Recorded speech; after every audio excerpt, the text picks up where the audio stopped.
우리 계속적으로 골로새서 말씀을 연이어 살펴보려고 합니다.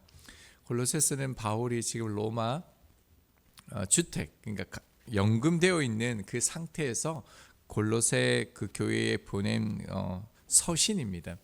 특별히 바울이 이 골로새 교회가 어려움을 당하고 있을 때 어떤 마음으로 편지를 썼는지 우리가 좀 함께 살펴보려 합니다. 우리 1절을 다시 보겠습니다. 하나님의 뜻으로 말미암아 그리스도 예수의 사도된 바울과 형제 디모데는, 어제 우리가 이 바울의 사도됨에 대해서는 자세히 살펴보았는데요. 이 말씀을 좀 자세히 살펴보면 조금 의아한 게 있습니다. 혹시 찾을 수 있겠습니까? 말씀 보면요, 그리스도 예수의 사도된 바울. 이렇게 이상한 것 같진 않는데 조금 우리가 부르는 건 다릅니다. 우리는 어떻게 부릅니까? 예수 그리스도라고 부르죠. 보통 그리스도 예수라고 잘 표기하지 않습니다. 근데 사도 바울은요, 그리스도 예수의 사도라고 얘기합니다. 그 헬라어는 어순이 굉장히 중요하다고 말씀드렸죠. 마가복음 1장 1절입니다. 하나님의 아들 예수 그리스도의 복음의 시작이라. 이 원어의 문장 구조를 보면 전혀 다른 것을 우리가 살펴보았는데요. 마가복음 1장 1절은 하나님의 아들로 시작되는데 원문은요, 시작, 복음, 예수 그리스도, 하나님의 아들, 이렇게 되어져 있죠. 헬라어는 강조하고자 하는 부분을 가장 먼저 둡니다. 자, 그러니까요, 지금 사도 바울이 무엇을 지금 강조하고 있습니까?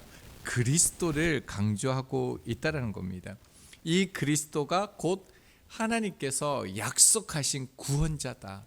이 그리스도가 메시아다. 자, 그리고 그 메시아가 누구라는 겁니까? 그리스도 예수시다. 우리가 그 예수 그리스도를 믿고 있다라는 것을 지금 골로새 그 교인들에게 지금 강조하고 있는 겁니다. 자, 그러면서요, 하반절을 보면 꼭 이름을 안 넣어도 될 것 같은데 이름이 하나 나오죠. 바울과 형제 디모데. 그러면 이 골로새서를 바울과 디모데가 함께 기록한 걸까요? 그렇지는 않습니다. 골로새서를 보면 계속적으로 1인칭 단수가 계속 나옵니다. 내가 기뻐하고 내가 너희를 위하여 수고한다, 이렇게 말합니다. 그리고 난 다음에 4장 18절을 보면요, 나 바울로 친필로 문안하노니라고 얘기하고 있습니다. 전혀 디모데가 기록한 것이 아닙니다.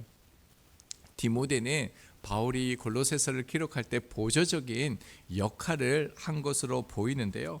그런데 지금 가장 중요한 이 서신의 인사에서 바울은 이 디모데를 향하여 형제다라고 말하고 있습니다. 왜 이걸 얘기할까요? 왜 그 골로새서 그 교인들의 어려운 가운데 있는 그들을 향하여 형제 디모데를 소개할까요? 디모데와 바울은 약 20살 정도 차이가 납니다. 그리고 바울은 사실 정말 위대한 사도잖아요. 성경을 13권이나 기록했습니다. 그리고 수많은 지역에 안디옥, 빌립보, 데살로니가부터 시작해서 수많은 그 이방 지역에 복음을 전할 뿐만 아니라 교회를 세웠던 정말 대단한 사람이죠. 자, 거기에 비해서 아무것도 모르는 디모데, 이제 갓 복음을 받았던 디모데를 향하여 형제라고 부르고 있다는 겁니다. 자, 이것은 뭐냐면 그리스도 예수 안에서 형제가 누구인지를 분명하게 얘기하는 겁니다. 하나님 안에 있는 사람들, 하나님 안에서의 한 가족인 형제가 누구인지를 보여주는 거죠. 디모데는 바울이 1차 전도 여행을 할 때 루스드리아에서 복음을 듣고 회심합니다. 그리고 그 다음 2차 복음 전도 여행을 할 때 함께 동행하면서 이 복음을 전하게 되었습니다. 그 위의 삶을 보면 바울과 함께 감옥에 갇히기도 하고요, 복음으로 인해서 참 많은 수고와 애씀과 고난을 받게 되어집니다. 자, 그러니까요, 형제라는 말은 단순히 공동체 안에 있는 사람을 형제다라고 말하는 것이 아니다라는 겁니다. 지금 예수 그리스도 예수된 사도 바울, 그리고 이 형제된 디모데, 이렇게 소개하는 것은 뭐냐면요, 복음을 위해 그 헌신의 길에서 함께 동력하고 서로를 아껴주고 함께 그 길을 가는 사람을 성경은요, 형제 이렇게 말하는 것입니다. 예수님의 제사를 보면 딱 그게 드러나죠. 가난한 사람, 돈이 많은 사람, 친노마주의, 반노마주의자, 어부도 있고요. 공회원도 있고. 그래서 이들을 보면 성격도 다르고 배경도 다르고요. 학벌도 다르고 정치적인 성향도 다 다릅니다. 자, 그런데요. 이들은 서로 생명처럼 그렇게 아꼈죠. 이들이 어떻게 형제가 되었습니까? 요한을 제외한 나머지 대부분 모든 사도들은 다 순교했습니다. 그리고요, 이들은 서로의 장례식에도 참여하지 못했습니다. 그러나 성경은 이들을 형제 이렇게 부릅니다. 복음을 위해서 함께 살았기 때문에 그렇습니다. 그리스도 예수를 위해서 그들이 그 삶을 살아냈기 때문에 성경은 그들을 향하여 형제라고 부르는 것이요. 어제 그 반찬 나눔하고 막 이렇게 붕어빵 전도하는데 꽤 많이 바빴던 것 같아요. 우리 집사님들이 함께 해주셨는데 연차 빼고 오시고 밤새워 일하시고 오시고 직장 조절해서 오시고 원장님이 아이들 두고 오시고 막 그렇게 시간을 내고 우리가 함께 했는데요. 이름을 알려드릴까요? 퀴즈입니다. 참 많이 바쁘고 또 애쓰고 함께 수고해 주셨는데요. 성경은 뭐라고 합니까? 복음을 위해서 애쓰고 수고하는 그 길 위에 있는 사람들을 형제라고 그렇게 말합니다. 그럼 그렇다면 우리가 형제가 되기 위해서는 어떻게 해야 되겠습니까? 복음을 위해서 더욱더 많이 섬겨야 된다라는 겁니다. 복음을 위해서 함께 애쓰고 노력하는 그런 삶이 필요한 것이죠. 그렇게 우리가 살아가다가 천국에서 만나면 얼마나 감격스럽겠습니까? 지금 바울이 말하는 게 뭡니까? 우리가 이런 삶을 살아가야 된다는 거예요. 이 그리스도 예수 안에 있는 삶을 우리가 반드시 살아내야 된다. 이 마음을 가지고 지금 편지를 하는 것이죠. 자, 그러면서 또 그들 가운데 이렇게 말합니다. 2절 말씀 봅니다. 골로새에 있는 성도들 곧 그리스도 안에서 신실한 형제들에게 편지하노니 우리 아버지 하나님으로부터 은혜와 평강이 너희에게 있을지어다. 자, 사도 바울은 골로새 교인들을 향하여 두 가지 표현을 합니다. 성도라는 이 표현이 나오게 되어집니다. 거룩한 사람들이라는 이런 뜻을 가지고 있는데요. 거룩함은 우리가 생각하는 일반적인 윤리나 깨끗함을 말하는 단어가 아닙니다. 성막의 기구들이 거룩하기 때문에 거룩하다라고 말하는 것이 아니죠. 예수 그리스도를 믿음으로 하나님께 드려졌기 때문에 거룩하다는 겁니다. 그런 사람이 성도라는 거죠. 그리고 신실하다는 건 뭡니까? 두 가지 의미가 있습니다. 하나는요, 능동적인 의미가 있습니다. 신실하다는 거예요. 그러니까 신실하다라는 이 능동적인 의미는 예수님을 믿는 것, 예수 그리스도를 나의 구주로 믿는 사람을 신실하다 이렇게 말하는 겁니다. 그리고 또 수동적인 의미도 있는데요. 믿을 만한 사람 이런 뜻을 가지고 있습니다. 그러니까 성도라는 게 어떤 의미가 있겠습니까? 신실하다는 게 어떤 의미가 있겠습니까? 성도와 신실함을 이렇게 합치면요, 그리스도를 믿고 그 믿음 때문에 예수님을 위한 삶을 살아가는 사람들, 그것이 성도라는 사람들이라는 겁니다. 자, 그래서 바울은요, 단순히 성도들이라고 얘기하지 않아요. 말씀을 보면요, 골로새에 있는 성도들이라고 얘기합니다. 골로새 지역에 있는 성도들. 자, 그리고 난 다음에 어떤 표현합니까? 그리스도 안에서 신실한 형제들에게 편지하노니라고 말합니다. 또 어디에 있다고요? 그리스도 안에 있다라고 얘기합니다. 그러니까 성도의 그 이중적인 위치에 대해서 이렇게 말하는 겁니다. 왜 그러냐면 지금 그 교회 안에, 골로새 교회 안에 그 거짓된 가르침이 들어와 있습니다. 이 거짓된 가르침의 핵심은 뭐냐면 예수는 그리스도가 아니다라는 거예요. 예수는 단 한 사람에 불과하다라는 겁니다. 구원은 믿음으로, 예수 그리스도를 믿음으로 받는 게 아니라 특별한 지식으로 얻는 것이다, 율법으로 얻는 것이다, 이런 일들이 있었다는 것이죠. 자, 그러나 바울은 분명하게 얘기하는 거예요. 성도는 예수 그리스도를 메시아로 믿는 사람이다.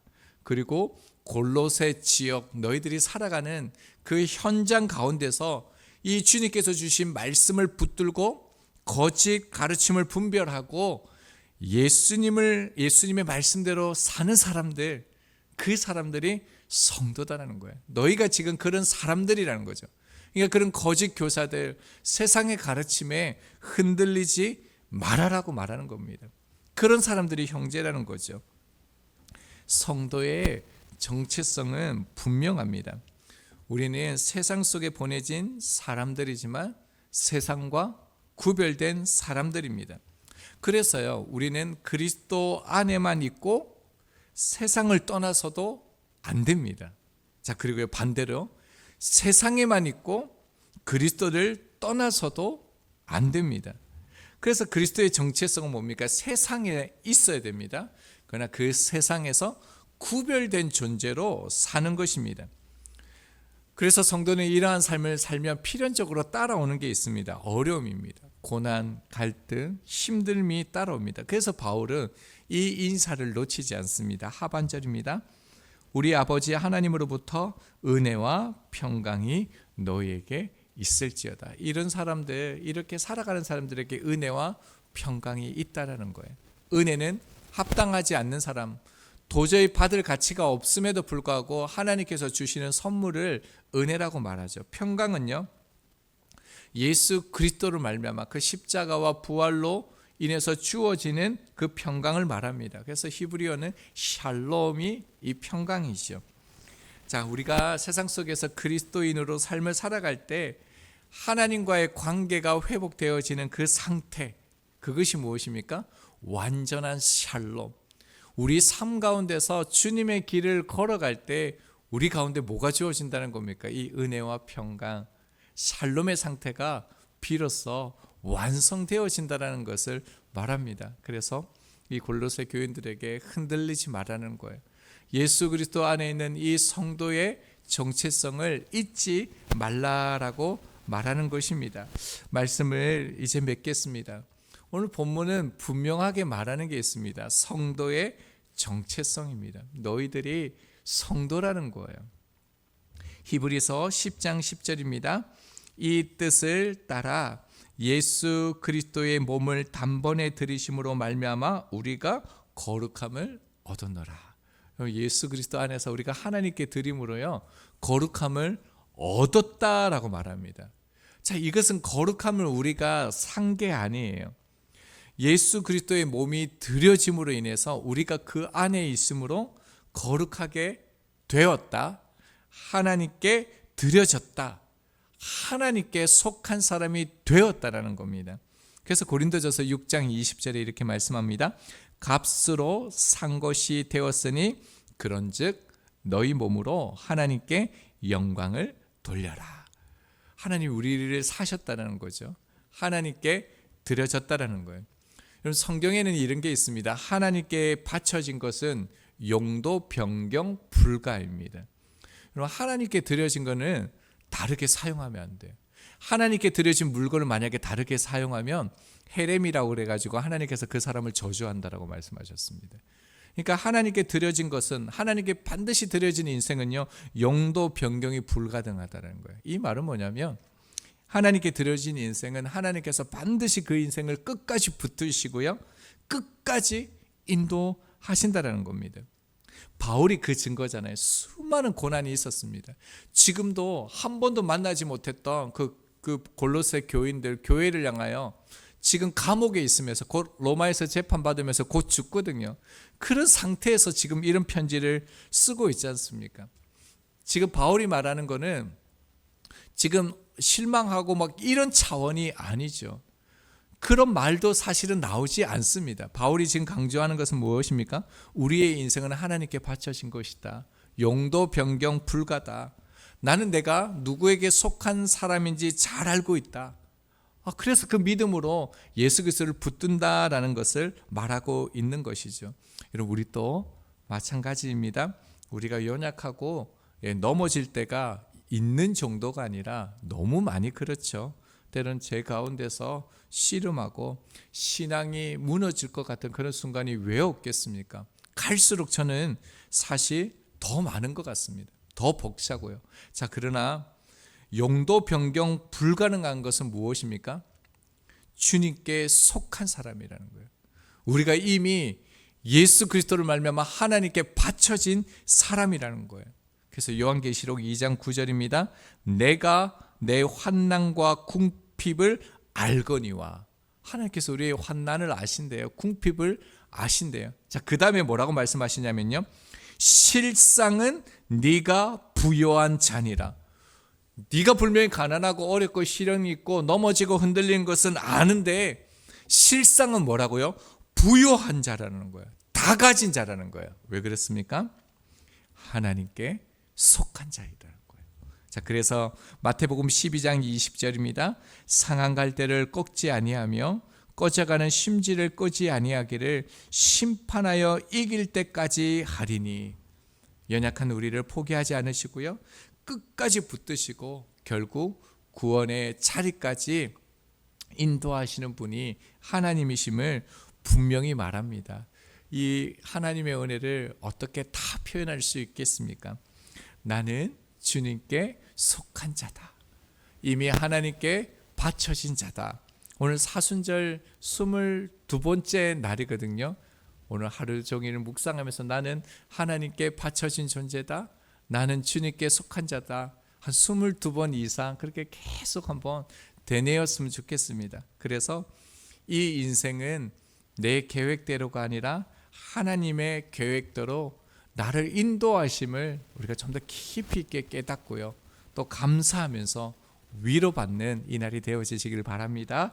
우리 2절 말씀, 한 절 말씀 우리 붙들고 읽고요, 같이 기도하겠습니다.